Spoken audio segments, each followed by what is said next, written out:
The morning sun was rising over the SEAL training compound. The air smelled of salt from the ocean nearby. And the ground shook as young recruits ran in formation. Their boots hit the dirt in perfect rhythm. Sweat dripped down their faces, and their shouts echoed with pride and energy.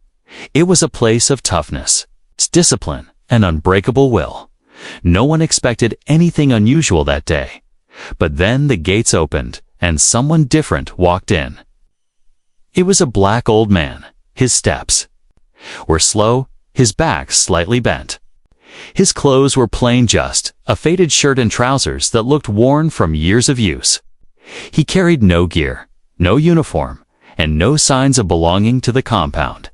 His silence was striking. He walked without speaking a word, his eyes calm, but unreadable. The recruits turned their heads immediately, confusion flashing across their faces. "Who is that?" One whispered, trying not to laugh. Another recruit smirked. "Maybe he's lost."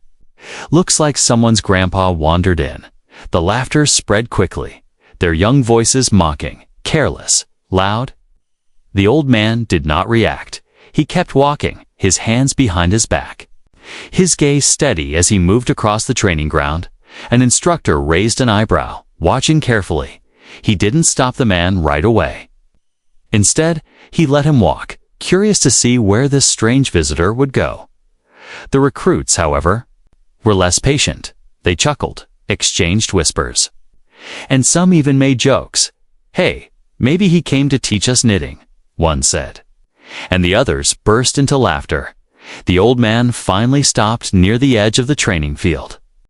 He stood still, his silence louder than all their mocking voices. He didn't smile, didn't frown. He simply watched. His eyes scanned the recruits, sharp and calm, as if he was measuring each one. The recruits shifted uncomfortably under his gaze, even though they didn't understand why. One bold trainee decided to speak louder. "Sir, are you lost? This isn't a retirement home." The others roared with laughter again.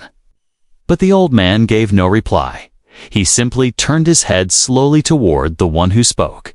His silence was steady, his expression unreadable. The laughter faded slightly, just for a moment, as the young recruit looked away, uneasy without knowing why. The instructors finally walked over, one of them speaking firmly. "Can we help you, sir? This is a restricted area." Still, the old man said nothing. He only nodded once, slowly, and remained standing. The recruits whispered again, some annoyed, others amused. To them, silence meant weakness, and weakness had no place in a SEAL compound. Minutes passed. The old man stood without moving. The recruits grew restless. "Why doesn't he say anything?" One muttered, another shook his head. "Probably can't even hear us." Their laughter rose again, filling the air. But once more, the old man remained unshaken. His presence, though quiet, seemed to press against them like an unseen weight. The sun rose higher. The drills continued, but the recruits kept glancing back at him. Some mocked him with exaggerated salutes. Others flexed their muscles as if to show their superiority. Yet, no matter how much they laughed, no matter how much they tried to make him look small, the old man's stillness carried something they couldn't name. One recruit, younger than the rest, whispered to his friend, "He doesn't look scared, doesn't even look confused. It's almost like he's testing us." His friend laughed, brushing it off. "Testing us? He's too old to test anything." But deep down, the whisper lingered. The old man finally shifted slightly. Moving his hands from behind his back, he adjusted his sleeve for a moment, then folded his arms across his chest. That small motion caught the eyes of one observant recruit. Something about it felt intentional. But he couldn't quite explain why. As the morning continued, the recruits grew louder in their ridicule, but a strange unease grew with it. They had expected the old man to walk away in embarrassment, to respond with anger, or to show fear. Instead, he gave them nothing. His silence was stronger than their noise. His calmness was sharper than their insults. By the time the drills ended, sweat poured down the recruits' faces. They were exhausted from training. Yet their energy had been partly spent on mocking the man who still stood quietly at the edge of the field. He hadn't moved much, he hadn't spoken at all, but somehow, he'd become the center of the compound. His presence was impossible. To ignore, the instructors finally ordered the recruits back into formation. But the whispers didn't stop. Who is he? Why is he here? Why doesn't he speak? The old man turned once more, his eyes glancing over them like a silent judge. His face was unreadable. But his gaze carried something heavy, something that made even the boldest trainee drop. His smirk for just a second. The arrival of the old man had seemed like nothing at first. Just a stranger wandering in. But the longer he stood there, the more his silence spoke. The recruits didn't know it yet. But this was no ordinary man. The truth about who he really was, and what was hidden beneath his sleeve would soon shake the entire compound. Asterisk. The compound buzzed with the usual rhythm of training, shouts of instructors, the pounding of boots. The clatter of weights, but behind it all, laughter began to spread like wildfire. The recruits, young and full of pride, couldn't hold back their jokes. For them, the sight of the black, silent old man standing calmly at the edge of the training field was too strange. Too out of place. Look at him, one recruit whispered. His voice just loud enough for others to hear. He looks like he should be in a rocking chair. Not a training ground. The group around him burst into chuckles, trying to muffle their laughter so the instructors wouldn't notice. Another added, "Maybe he's here to show us how to walk slow without getting tired." Their jokes fed off one another, the amusement growing. The old man didn't respond. He stood with his arms crossed, his face calm, his silence steady. He neither smiled nor frowned. He just watched. As if the laughter meant nothing, that very silence seemed to irritate some of the recruits even more. One bold trainee muttered, "Why doesn't he say something? Is he mute or just too scared?" His friends laughed louder. The ridicule continued, sharper this time. "Hey, old man," one of the taller recruits called out across the field. "You get lost on your way to bingo night?" The group erupted again. The mocking voices mixed with the sound of training drills, echoing across the compound. The old man turned his head slightly toward them, but his expression didn't change. His calm eyes only made their laughter feel louder. During a break in training, the recruits gathered near the benches. Their bodies were drenched in sweat, their muscles burning, but their spirits were high on pride, high on youth, and high on the joy of mocking someone they thought was weaker than them. One recruit stretched his arms and smirked. "What do you think he's doing here? Maybe he's waiting for his grandson." Another replied quickly, "Yeah. Maybe his grandson is tougher than him." The group roared again. The instructors glanced over but said nothing. They were curious too. They knew the man had been allowed to stand there for a reason, though they hadn't been told why, and so they let the recruits continue. Watching silently to see how far they would go, the old man remained still. His presence was unsettling to the few recruits who dared to look past the jokes. One young trainee whispered to himself, "He's not bothered at all, not even blinking." But his words were drowned out by the laughter of the others. As the drills resumed, the mockery turned into small challenges. When the recruits ran laps, one of them deliberately jogged past the old man, puffing out his chest and shouting, "See this, Grandpa? This is what real training looks like." The others laughed, clapping their hands in rhythm as they passed him, expecting some reaction. The old man gave them none. His silence was unshakable. The more they mocked, the more frustrated some became. "Why doesn't he fight back?" One whispered angrily, "It's like he thinks he's above us." Another sneered, "He's not above anything. He's just too weak to speak." Their words carried loudly, meant to sting. But the old man only shifted slightly, adjusting his sleeve again. His calmness was heavier than any insult they threw. At lunch, the recruits sat together, still whispering about him, their trays clattered with food. But their eyes kept drifting to the man sitting alone on the far side of the compound. He ate slowly, quietly, his focus never leaving the training field. One recruit snorted. "Even the way he eats is slow. No wonder he's silent, takes him an hour to chew a bite." The table laughed again, but the youngest among them stayed quiet. His eyes lingered on the old man, something about him gnawing at his thoughts. The mockery grew bolder as the day dragged on. During strength drills, one recruit flexed his arms and shouted, "Hey old man, don't strain your back watching us." Another laughed. "Careful, he might fall asleep standing there." The group howled, their laughter echoing louder than the clang of weights. The old man's expression didn't change. His silence seemed carved in stone. By evening, some recruits began to feel uneasy, though they didn't admit it. They had mocked, insulted, and laughed all day. But the man's steady presence never cracked. It was almost as though their words had been thrown into a bottomless well, swallowed by silence.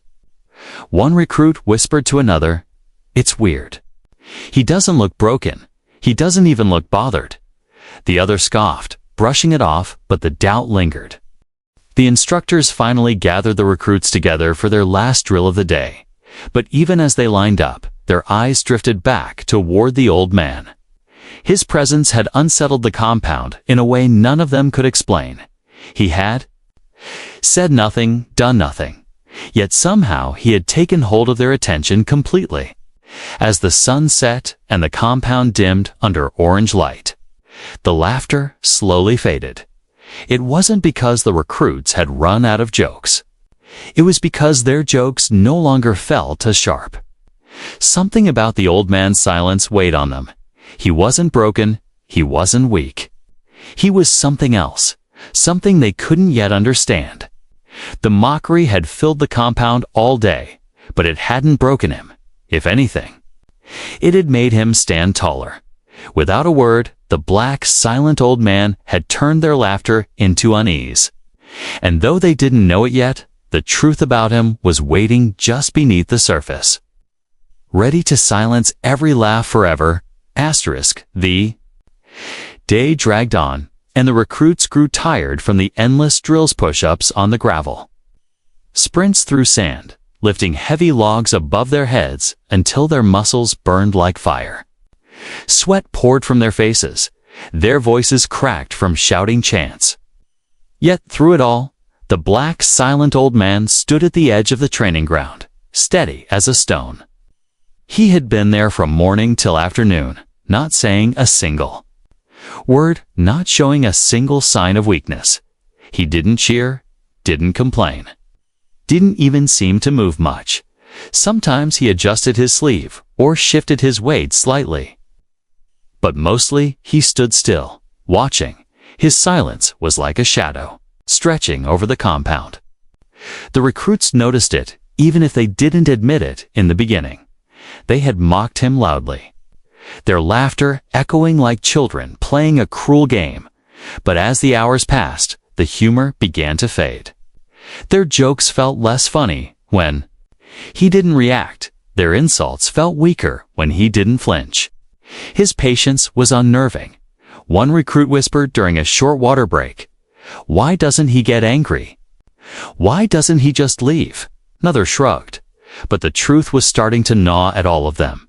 They had thrown every insult they could think of, expecting the old man to shout back, to break down, or at least walk away in shame. Instead, he stood his ground silently, as if their words were just raindrops sliding off a rock. The instructors observed quietly, their eyes narrowed. They hadn't explained why the old man was there. But deep inside, they knew the compound wasn't just about training the body, it was about testing the mind. And right now, the recruits were failing. They saw the old man as weak. But the real test was unfolding in front of them during the afternoon drills. The recruits were ordered to carry logs in teams. Their shoulders screamed with pain. Their legs shook as the weight pressed down. Some cursed under their breath, some gritted their teeth, and as they struggled, they caught sight of the old man again, standing straight, not sweating, not panting, just watching. His patience, his calm presence, somehow made their suffering feel smaller, as if he had seen worse than anything they could endure. One recruit, frustrated and exhausted, spat angrily. "What's he even doing here? Just standing and staring, acting like he's better than us." Another sneered. "Maybe he's too old to move. Maybe that's all he can do, stand there and watch."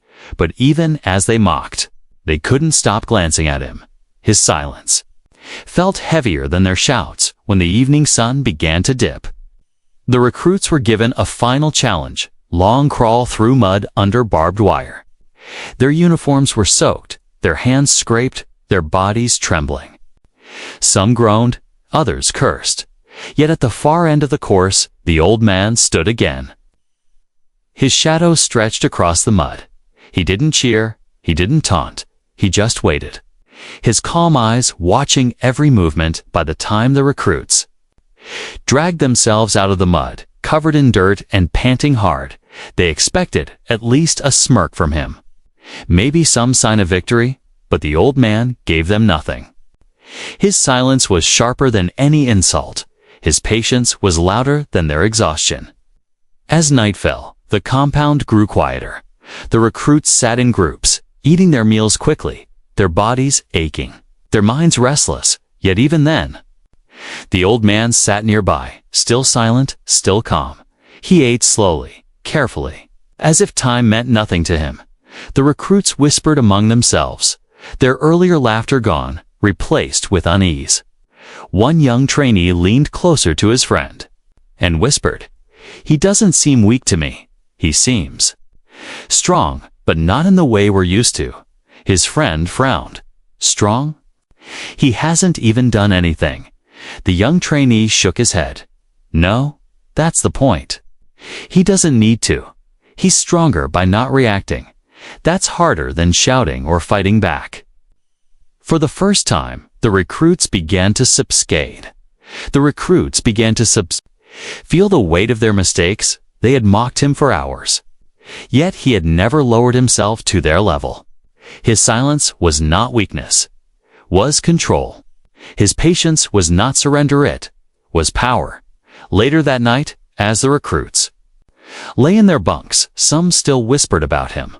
Why doesn't he talk? What's his story? Why is he even here?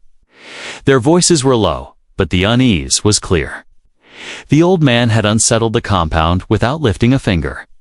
And while they drifted into restless sleep, the old man remained awake, sitting quietly under the moonlight. His eyes gazed at the training field, remembering the past, remembering the battles he had once fought.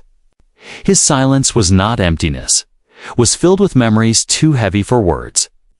The recruits didn't know it yet. But the patience they mocked would soon reveal itself as the mark of someone far greater than they could imagine. His calmness wasn't the stillness of weakness, was the stillness of a man who had already walked through fire and come out stronger. And when the time came, when the truth was finally revealed, the same patience they ridiculed would be the very thing that silenced every laugh in the compound. The morning air at the compound was heavy with tension. The recruits gathered at the field, their bodies aching from the previous day. Their uniforms were damp with sweat even before the drills began. The instructors barked commands, their voices sharp as whips, yet today felt different. The old man was still there, standing silently at the edge of the ground, watching with the same calm eyes. The recruits tried to ignore him, but it was impossible. He had become a shadow in their minds. His patience and silence unsettled them more than shouting ever could. Their whispers returned. Why is he still here? Doesn't he have anywhere else to go? But before the jokes could build, one of the instructors blew the whistle and raised his hand. Today, the instructor said, his voice carrying across the compound, We're going to add something different." He turned his eyes toward the old man. The recruits followed his gaze, confused. A smirk spread across the face of one trainee. "No way." "Don't tell me." The instructor pointed directly at the old man. "You, sir, will join the next drill." The compound fell into silence. The recruits exchanged shocked looks. Some burst out laughing, unable to contain themselves. "Is this a joke?" One said, "He won't even last a minute." Another muttered, "He'll break a bone before he finishes." Their voices grew louder, a storm of laughter and doubt. But the old man did not flinch. He simply stepped forward slowly, his calm steps echoing across the ground. The recruits lined up for the drill. It was one of the hardest, carrying a massive wooden log across the shoulders, moving in perfect unison. Each log weighed enough to crush a man's spirit if he faltered. The recruits had struggled with it for weeks, and now they expected the old man to crumble the moment he touched it. The instructor barked, "Line up." The old man stepped into position. His frame looked small next to the towering young recruits. His skin wrinkled, his movements unhurried. The recruits exchanged mocking smiles. "This will be fun." One whispered, another laughed. "Hope. We don't have to carry him when he falls." The whistle blew.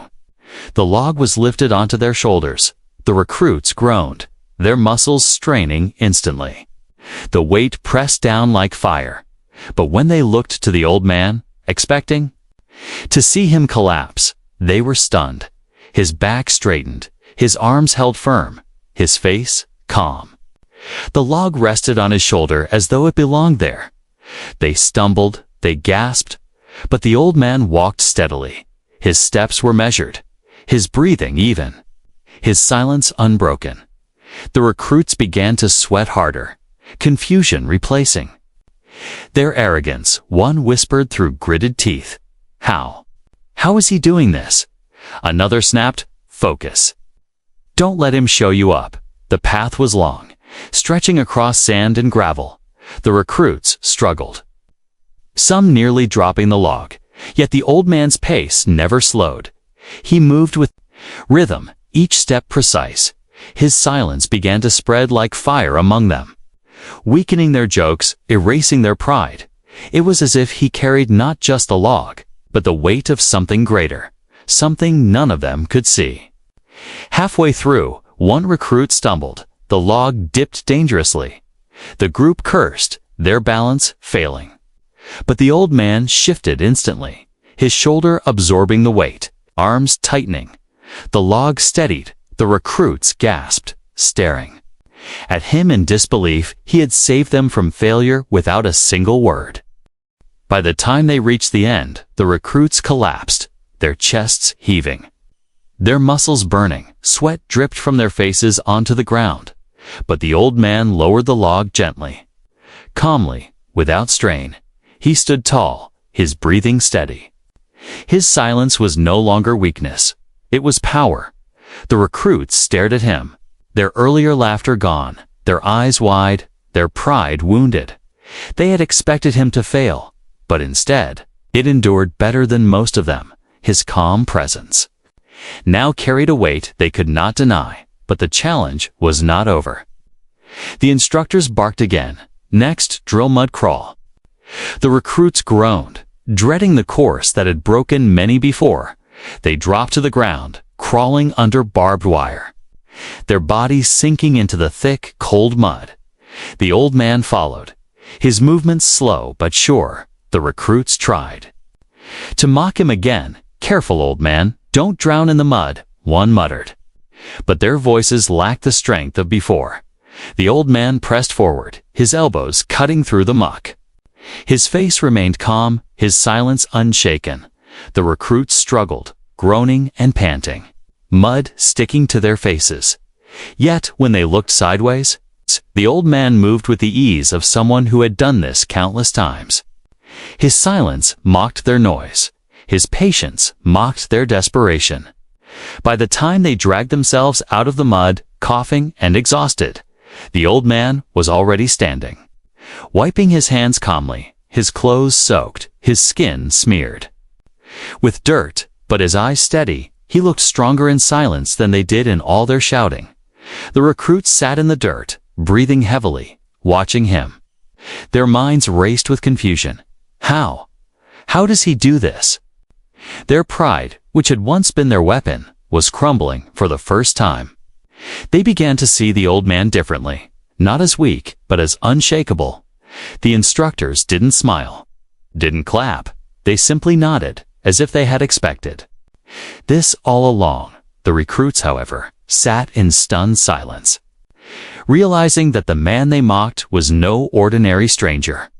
His silence, his patience, his calm endurance, it was the mark of something far greater than they could imagine. And though they didn't know it yet, the truth was written, not in his face, not in his words, but in the faded ink hidden beneath his sleeve. A truth that would soon silence them forever. The sun was sinking low, casting long shadows across the SEAL training compound. The recruits were exhausted, their bodies aching from drills. But their minds were more restless than their muscles. All day they had mocked the old man. All day they had waited for him to fail, and yet he had not broken. He had carried the log, crawled through the mud, and endured every challenge with a calmness that unsettled them deeply. The laughter was gone now, replaced with uneasy whispers. They sat on the benches, wiping sweat from their brows, glancing at him. Some still muttered weak jokes, but their voices lacked confidence. Others stayed silent, staring at him with a mixture of confusion and curiosity. The old man, as always, gave them nothing. He sat quietly on the edge of the field, his sack resting by his side, his head slightly bowed, his breathing steady. He looked like a stone carved into the earth's island, still, unshaken. One young recruit, the same one who had noticed the man's strange patience before, couldn't stop staring. Something about the old man gnawed at him. It wasn't just the silence. It wasn't just the endurance. It was something deeper, something hidden. During the evening exercise, the recruits were ordered into paired drills, hand-to-hand combat practice. They lined up in twos, fists wrapped, sweat dripping from their brows. The old man stood nearby, still watching. Some recruits rolled their eyes, muttering, "What's he doing here now? Going to fight too?" The others laughed, but uneasily, as the drills began. The young recruit was paired with another. They grappled, rolled on the dirt, their muscles straining, and when they broke apart, the recruit glanced toward the old man. That was when it happened. The old man adjusted his sleeve. The fabric slipped just slightly, revealing part of his forearm. The young recruit's eyes widened. At first, he thought it was just a faded mark. But as he looked closer, his heart began to race. It wasn't an ordinary mark. It was a tattoo. Not just any tattoo, but a symbol that every SEAL recruit knew by heart. It was the insignia of one of the most elite, most secret SEAL units ever formed. A unit spoken of in whispers. A unit whose missions were never fully told, only hinted at in stories passed down from instructors and veterans. The recruit froze, his chest tightened. He blinked, trying to be sure, and then he saw the number etched beside the symbol. His breath caught. It was real. It was the mark of a man who had belonged to a team so legendary that most recruits doubted it even existed. "Impossible," he whispered under his breath. His partner frowned. "What?" The young recruit shook his head quickly, but his eyes never left the old man's arm. The tattoo was partly hidden again as the sleeve fell back into place, but the glimpse was enough. The truth was there. Etched in ink, the recruit's mind raced every story he had heard from older SEALs, every rumor about missions carried out in the dead of night, about warriors who disappeared into the shadows and returned only with silence. It all came flooding back. And the man sitting quietly at the edge of the field had worn that mark on his skin. He whispered urgently to the others, "Did you see it? His arm, his tattoo." Some laughed at first. "Tattoo? What? You think he's got a pirate flag on there?" But the young recruit's voice shook with certainty. No, not a pirate flag. It's real. It's the mark of a SEAL team, not just any team. The legends, the laughter faltered. A few recruits turned their heads. Watching the old man with new eyes, doubt spread through the group. The instructors, standing nearby, noticed the shift. They exchanged knowing looks, but said nothing, letting the moment grow. One bold recruit scoffed. "You're imagining things? He's just some old man, probably got a tattoo from a biker gang." But even as he said it, his voice was weak. He didn't believe his own words. The silence of the old man pressed against them heavier than ever before. The young recruit couldn't hold back. When the break was called, he walked straight toward the old man, his steps shaky, his voice nervous but determined. "Sir, that tattoo, it's not just any tattoo, is it?" The other recruits leaned forward, waiting. Their curiosity burned. Their arrogance was crumbling. The old man looked up slowly, his eyes calm, his face unreadable. For a moment, he said nothing. And then, with deliberate slowness, he pulled his sleeve higher. The tattoo revealed itself fully this time, faded with age, but unmistakable. The symbol was sharp enough to silence every recruit instantly. The room felt like it had stopped breathing. The stories they had heard whispered in barracks. The legends of men who had gone where no one else dared, all of it stood before them, etched in the skin of the man they had mocked. The recruits gasped. Some stepped back, others froze, shame flooding their faces. The silence was deafening. The young recruit's voice broke the stillness, trembling. You were one of them." The old man's eyes met his, steady and calm. He gave the faintest of nods. Not boasting, not proud, just truthful. And with that single gesture, every laugh, every insult, every mocking word died forever. The compound had ridiculed him for his silence, for his age, for his stillness. But now, the truth carved into his arm revealed more than words ever could. He wasn't weak, he wasn't lost, he wasn't out of place. He was a legend who had walked paths they could never imagine. The recruits looked at him with wide eyes, their arrogance shattered. For the first time, they understood that true strength doesn't shout, doesn't boast, doesn't need to prove itself with noise.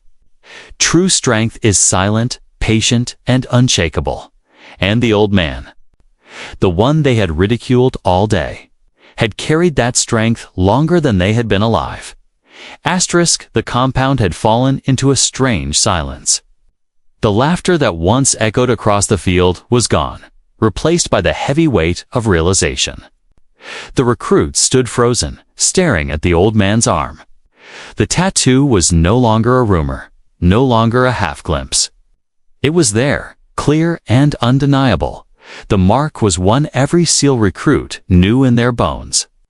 It wasn't just a symbol, it was a story written in ink.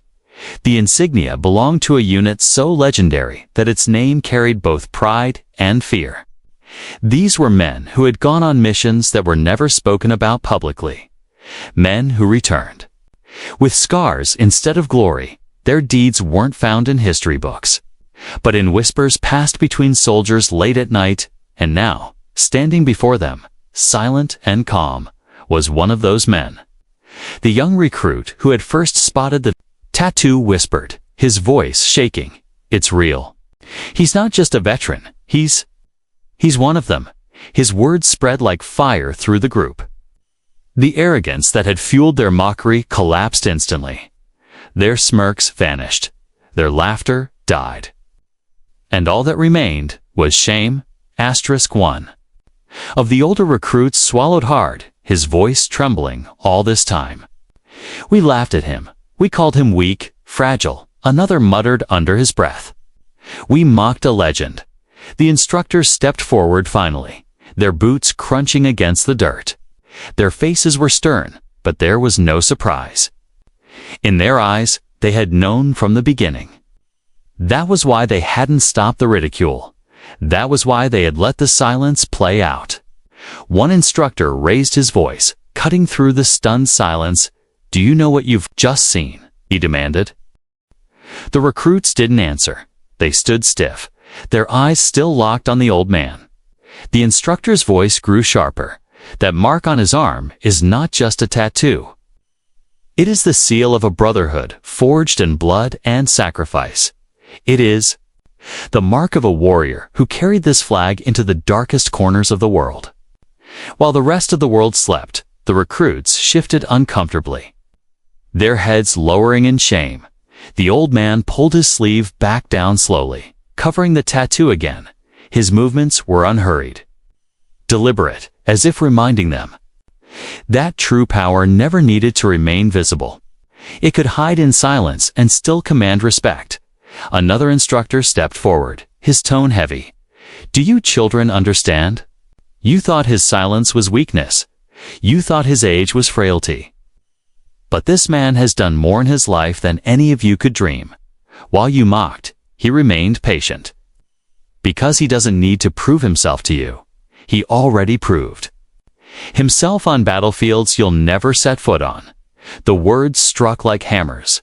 The recruits' eyes burned with shame. Some clenched their fists, not in anger but in regret. Their laughter now felt like knives twisting in their own hearts. The old man finally spoke. His voice was deep but quiet, steady but filled with weight.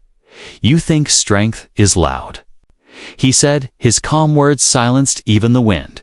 "You think power comes from shouting, from showing muscles, from mocking those who stand silent. But real strength does not shout. It endures, it waits, it watches.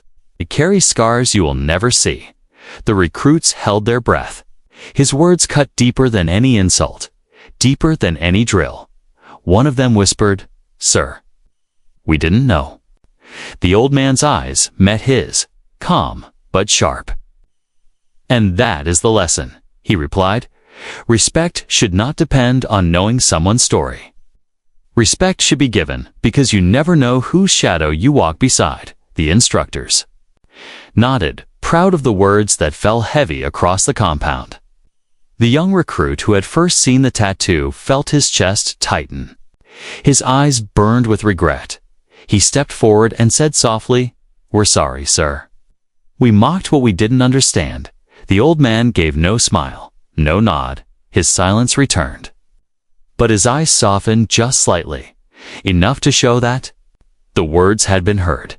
The recruits stood straighter, their shame heavy on their shoulders for the first time since he had entered the compound.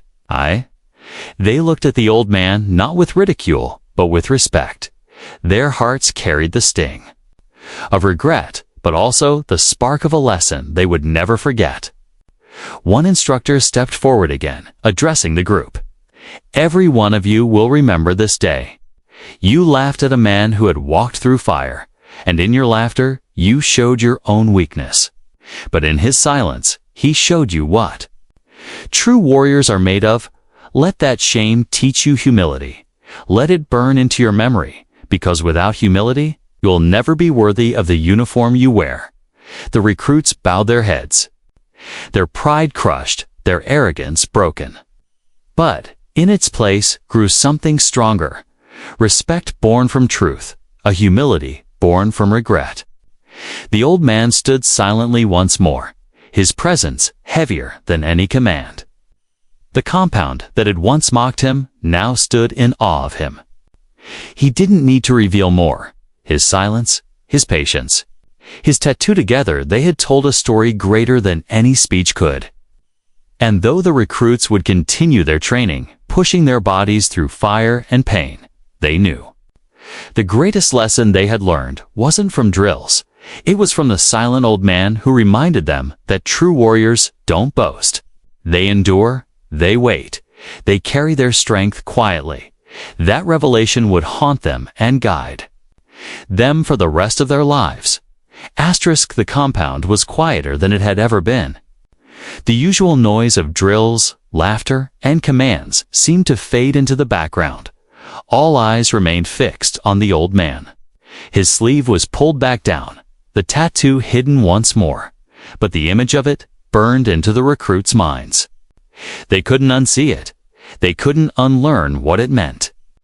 The recruits shifted uncomfortably, shame heavy on their shoulders. The same mouths that had mocked him earlier were now silent. The same voices that had laughed were now afraid to speak. Their arrogance had melted away, replaced with guilt. The young recruit who had spotted the tattoo first kept his eyes down, replaying every cruel word he had said in his head. Each joke felt like a blade twisting in his chest. He whispered to himself, "We laughed at him. We disrespected him." His voice cracked. He couldn't believe how blind they had been. Around him, the others felt the same weight. One rubbed the back of his neck nervously.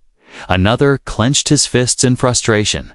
A third muttered, under his breath, "We made fools of ourselves. We mocked a man who's seen more than we'll ever see." Their pride was gone, their confidence crushed. The instructors stood nearby, their arms crossed, their expressions unreadable. They had allowed the mockery to continue for a reason, and now the lesson had struck harder than any punishment could. They didn't need to scold the recruits. Their regret was punishment enough. The old man stood where he always had, calm and still. His silence now felt different to the recruits. It no longer looked like weakness. It looked like control. It looked like the strength of someone who had no need to defend himself with words.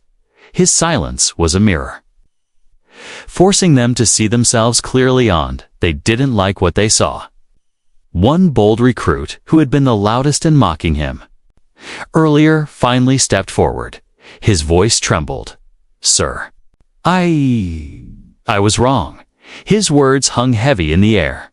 The others looked at him, shocked that he had spoken, but slowly heads began to nod. They all knew it. They all felt it. Another recruit added quietly, "We shouldn't have treated you that way. We thought you were nothing. We thought your silence meant weakness. But you're stronger than all of us." His words cracked with emotion. The others lowered their eyes. Ashamed, the old man turned his gaze toward them, his eyes calm but sharp. He didn't smile, didn't nod. He simply looked at them, and that look was enough to pierce their hearts. It wasn't anger in his eyes. It was disappointment. And disappointment from a man like him hurt more than any shouted punishment. The recruits began to feel the full weight of their actions. Each insult they had thrown at him now echoed in their heads. Each laugh they had shared now felt like poison. They remembered calling him weak, fragile, lost. They remembered mocking his silence. They remembered every cruel word. Now they burned with regret. Some recruits felt tears sting their eyes, though they quickly wiped them away. Ashamed to show weakness, others clenched their jaws, trying to swallow the lump in their throats. They had trained their bodies for weeks, enduring pain and exhaustion, but nothing had humbled them as much as this moment. The young recruit, who had first noticed the tattoo, finally stepped closer, his voice shaking. "Sir, we thought we were strong. We thought mocking you made us tougher. But we see now. We were wrong. You didn't need to fight us. You didn't need to shout. Your silence was stronger than all of us combined." The old man finally spoke. His voice was low, steady, carrying the weight of 1,000 unspoken stories. "Strength is not in laughter at the weak," he said. "Strength is not in mocking those who seem small. True strength is quiet, patient. It is earned in places where there are no crowds, no cheers, only survival." The recruits hung their heads. His words dug deeper than any punishment the instructors could ever give. They had disrespected a man who carried scars they could never imagine. Scars carved not in skin alone, but in his very soul. One recruit whispered, "We disrespected a warrior. We disrespected a man who carried this country on his back." The others nodded, guilt written all over their faces. The instructors finally stepped forward, addressing the group. "You've learned today what no drill could teach you," one said. You mocked a man who has already walked the path you are trying to walk. You laughed at someone who has carried burdens heavier than you'll ever know, and in doing so, you revealed your own weakness. But in his patience, he revealed what true strength looks like. The recruits stood in silence, the shame pressing down heavier than any log, heavier than any mud crawl. They had mocked a living legend, and now they would carry that regret like a scar. The old man gave them one last look. His silence returned, but it spoke louder than words. It told them that forgiveness would not come easily, that respect had to be earned, not demanded, and it told them that the greatest warriors did not need to shout about their victories. Their presence alone was enough. As the evening sky darkened, the recruits sat quietly. Reflecting, none dared laugh, none dared speak loudly. The compound felt different, transformed. The old man's silence had turned into their lesson, and their regret had carved humility into their hearts. They knew they would never forget this day. The day they ridiculed a man who had once stood among the greatest. The day their arrogance was broken by silence. The day they learned that respect is not optional, it is the foundation of honor. And though the old man said little, his silence carried the message they would remember for the rest of their lives.